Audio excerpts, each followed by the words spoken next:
So I just finished watching Scream 6, and here are my thoughts.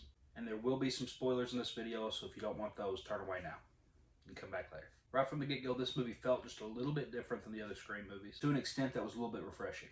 For instance, it was nice to see Ghostface pick up a gun and not be afraid to use it instead of just stabby the whole movie. There was a little bit of a void left without having Sidney Prescott in this movie. I understand Neve Campbell's reasonings for not being in it, but still, it would have been nice to have seen her come back. Also, Scream without Dewey just feels wrong. But overall, the new cast, or the core four as they call themselves, they did a pretty good job. I thought they did great in the last movie. In fact, the last movie is probably one of my favorite in the franchise outside of the first one, so this one might have been a step down from that, but still a very solid outing for this franchise. And a big standout here, Jenna Ortega continues to show that she's a big presence in Hollywood right now and going to continue to be going forward. So what were some of the strengths? Well, for one, they broke formula just a little bit and didn't reveal or make us assume a motive for what was happening real early on. They waited till toward the end of the movie for that.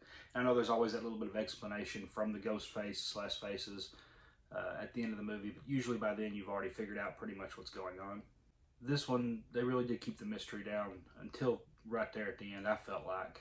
Even though I had figured out who the killers were,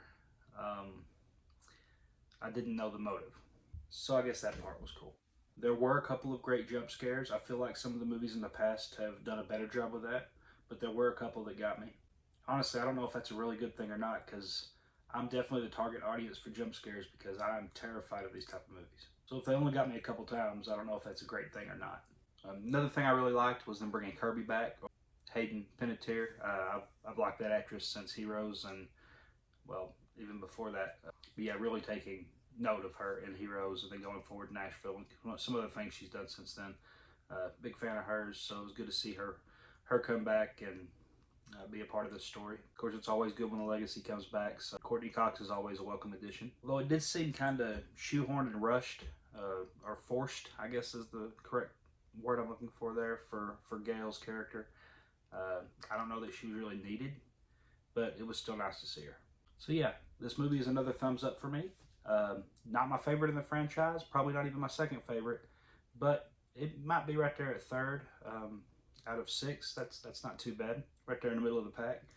Solid movie, solid outing in the Scream franchise.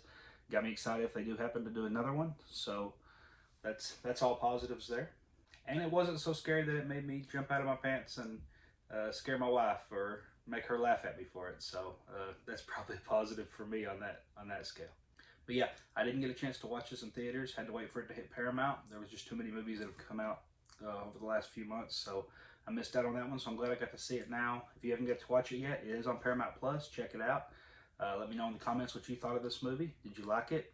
Not like it?